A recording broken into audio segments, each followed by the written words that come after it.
कहाँ के रहने वाले हैं आप?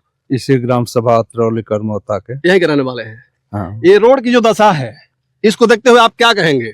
अब इसके लिए हम तो कई बार पिछले जनवरी में मुख्यमंत्री दरबार में भी दे आए। अच्छा।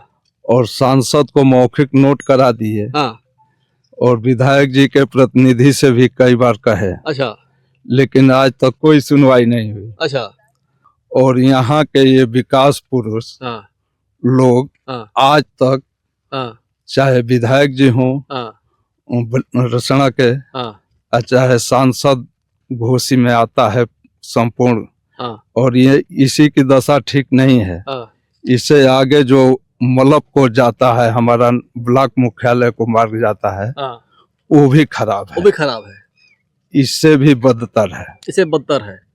तो विधायक जी क्या बोले? विधायक यहाँ गए आप बोलने के लिए, तो क्या कहे लोग? विधायक जी कहते हैं, उनके प्रतिनिधि कहते हैं बबलू सिंह वगैरह वगैरह की जल्दी बन जाएगा। अच्छा। अगले महीने, अगले साल।